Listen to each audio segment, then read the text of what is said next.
समय समय पर तमाम ऐसे महापुरुष इस धरती पर पैदा हुए हैं जिन्होंने न केवल भारत का मान बढ़ाया बल्कि अपने ज्ञान के प्रकाश से समस्त विश्व में एक नई ऊर्जा का संचार किया।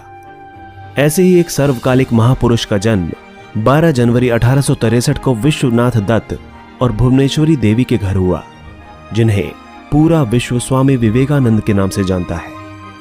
आज के जमाने में अक्सर ही हम यूथ आइकॉन्स की बात करते हैं, लेकिन युवाओं को जितने भी लोग प्रेरित करते हैं उनमें स्वामी विवेकानंद का स्थान सबसे ऊपर है। युवाओं के दिल में स्वामी जी के लिए एक विशेष स्थान रहा है। स्वामी विवेकानंद की शिक्षाएं युवकों को आगे बढ़ने के लिए प्रेरित करती हैं, साथ ही उन्हें गलत राहों पर जाने से भी रोकती हैं।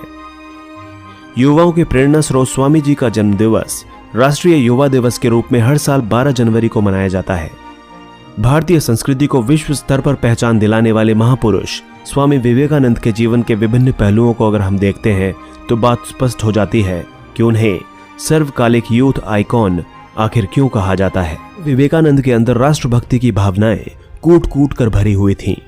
उनके चिंतन के किसी भी पहलू पर नजर डालें तो आपको राष्ट्रभक्ति और राष्ट्र के अतिरिक्त कुछ ज्यादा नजर नहीं आएगा। सच कहा जाए तो तत्कालीन युग में हमारी संस्कृति हीन भावना से ग्रसित हो चुकी थी और ऐसे में लोगों को उठो, जागो और तब तक ना रुको जब तक लक्ष्य की प्राप्ति ना हो जाए का चिरस्थायी मंत्र दिया।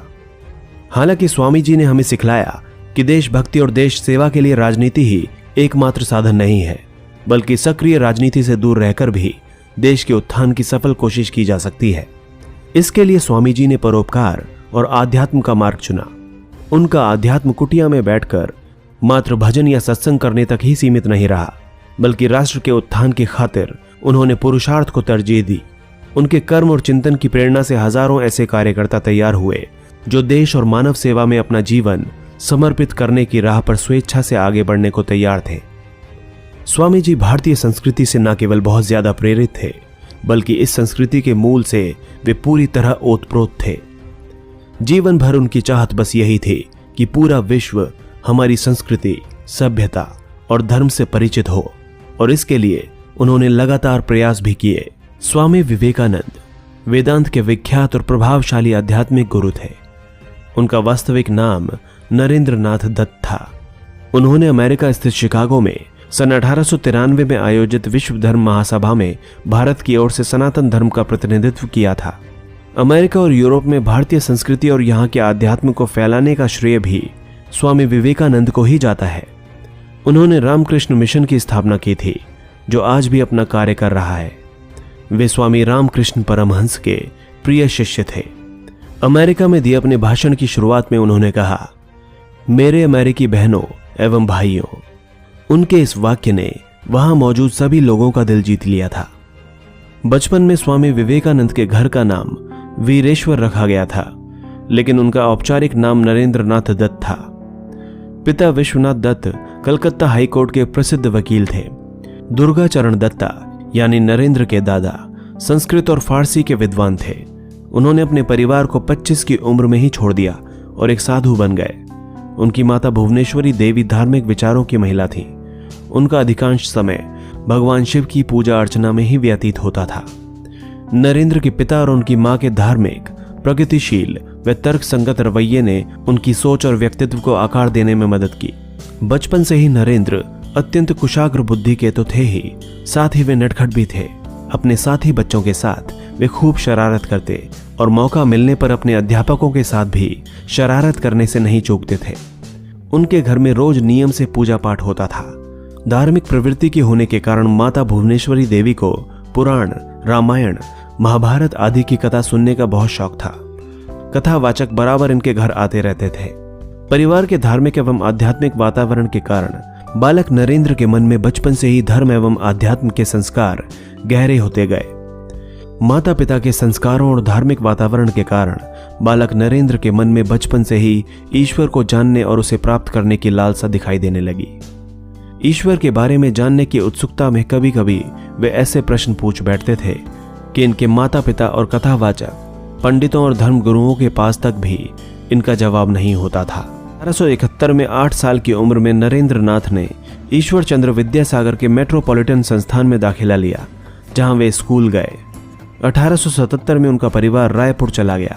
1879 में कलकत्ता में अपने परिवार की वापसी के बाद वे एकमात्र छात्र थे जिन्होंने प्रेसिडेंसी कॉलेज के एंट्रेंस एग्जाम में फर्स्ट डिवीजन में अंक प्राप्त किए थे।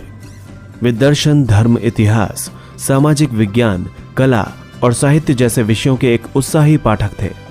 इनकी वेद, उपनिषद, भगवत गीता, रामायण, महाभारत और पुराणों के अतिरिक्त अनेक हिंदू शास्त्रों में गहन रुचि थी। नरेंद्र को भारतीय शास्त्रीय संगीत में प्रशिक्षित किया गया था और ये नियमित रूप से शारीरिक व्यायाम में व खेलों में भाग लिया करते थे। नरेंद्र ने पश्चिमी तर्क, पश्चिमी दर्शन और यूरोपीय इतिहास का अध्ययन जनरल असेंबली इंस्टीट्यूशन में किया था। 1881 में इन्होंने ललित कला की परीक्षा उत्तीर्ण की और 1884 में कला स्नातक की डिग्री पूरी कर ली। 25 वर्ष की अवस्था में स्वामी विवेकानंद ने गेरुए वस्त्र धारण कर लिए। इसके बाद उन्होंने पैदल ही पूरे भारतवर्ष की यात्रा की। विवेकानंद ने 31 मई 1893 को अपनी यात्रा की शुरुआत की और जापान के कई शहरों जैसे Nagasaki, Kobe, Yokohama, Osaka, Kyoto और टोक्यो समेत कई शहरों का दौरा किया और चीन, कनाडा होते हुए अमेरिका के शिकागो तक पहुंचे। सन 1893 में शिकागो में विश्व धर्म परिषद हो रही थी। स्वामी विवेकानंद उसमें भारत के प्रतिनिधि के रूप में पहुंचे। यूरोप और अमेरिका के लोग उस समय गुलाम भारतवासियों को बहुत ही नीची नजरों से देखते थे। वहां लोगों ने बहुत कोशिश की कि स्वामी विवेकानंद को सर्वधर्म परिषद में बोलने का समय ही ना मिले, लेकिन एक अमेरिकी प्रोफेसर के प्रयास से उन्हें थोड़ा समय मिला। उस परिषद में उनके विचार सुनकर सभी विद्वान चकित रह गए। फिर तो अमेरिका में उनका इतना स्वागत हुआ कि सभी लोग देखते रह गए। वहां उनके भक्तों का एक बड़ा समुदाय बन गया। वे 3 वर्ष तक अमेरिका में रहे और वहां के लोगों को भारतीय तत्वज्ञान की अद्भुत ज्योति प्रदान की। उनकी भाषा शैली तथा ज्ञान को देखते हुए वहां के मीडिया ने उन्हें साइक्लोनिक हिंदू का नाम दिया। अमेरिका में उन्होंने रामकृष्ण मिशन की अनेक शाखाएं स्थापित की। अनेक अमेरिकी विद्वान उनके शिष्य बन गए। वे सदा अपने को गरीबों का सेवक कहते थे। भारत के गौरव को पूरे संसार में उज्जवल करने का उन्होंने सदा प्रयत्न किया।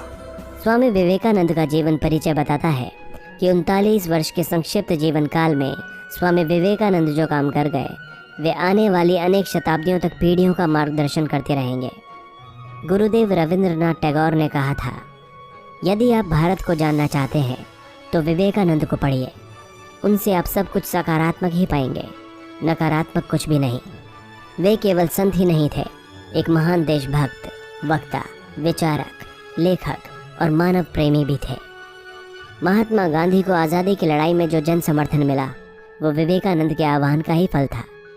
इस प्रकार वे भारतीय स्वतंत्रता संग्राम के भी एक प्रमुख प्रेरणा स्रोत बने। अपने जीवन के अंतिम दिन उन्होंने शुक्ल यजुर्वेद की व्याख्या की और कहा, एक और विवेकानंद चाहिए ये समझने के लिए कि इस विवेकानंद ने अब तक क्या किया है। उनके शिष्यों के अनुसार जीवन के अंतिम दिन 4 जुलाई 1902 को भी उन्होंने अपने ध्यान करने की दिनचर्या को नहीं बदला और प्रातः 2-3 घंटे ध्यान किया और ध्यानावस्था में ही अपने प्राणों का त्याग कर महासमाधि ले ली। बेलूर में गंगा के किनारे चंदन की चिता पर उनकी अंत्येष्टि की गई।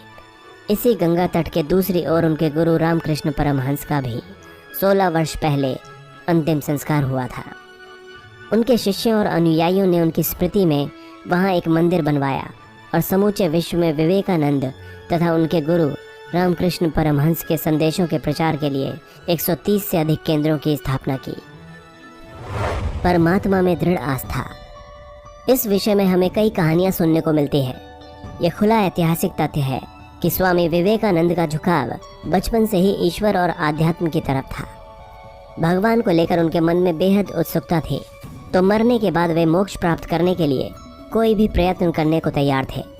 अपनी इस उत्सुकता की खोज में स्वामी विवेकानंद इधर उधर बहुत भटके, लेकिन मन संतुष्ट न हो सका। कई संत ज्ञानी महात्माओं ने स्वामी विवेकानंद को ईश्वर और उसकी लीलाओं के संबंध में व्याख्यान देने की कोशिश की, पर स्वामी जी के एक प्रश्न के आगे सभी निरुत्तर हो जाते थे।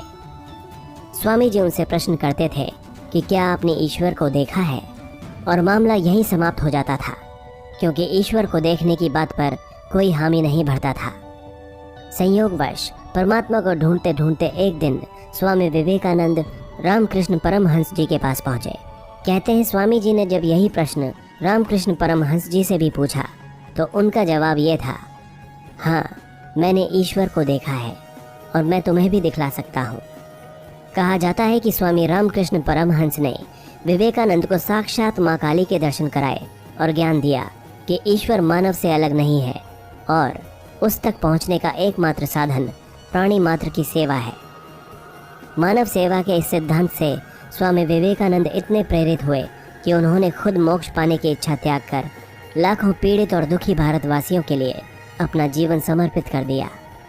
माँ काली से प्रत्यक्ष साक्षात्कार के बाद स्वामी विवेकानंद ने सत्य को आत्मसात किया और उपदेश दिया कि जिस पल मैंने ये जान लिया कि भगवान हर एक मानव शरीर रूपी मंदिर में विराजमान है, उसी क्षण मैं हर व्यक्ति के सामने श्रद्धा से खड़ा हो गया और उसके भीतर भगवान को देखने लगा।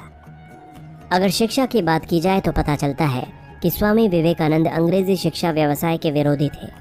उनका मानना था कि इस शिक्षा का उद्देश्य सिर्फ बाबुओं या क्लर्कों की संख्या बढ़ाना है, बजाय इसके शिक्षा ऐसी हो जिससे बच्चे का चरित्र निर्माण हो, मन का विकास हो, बुद्धि विकसित हो तथा बच्चा आत्मनिर्भर बने।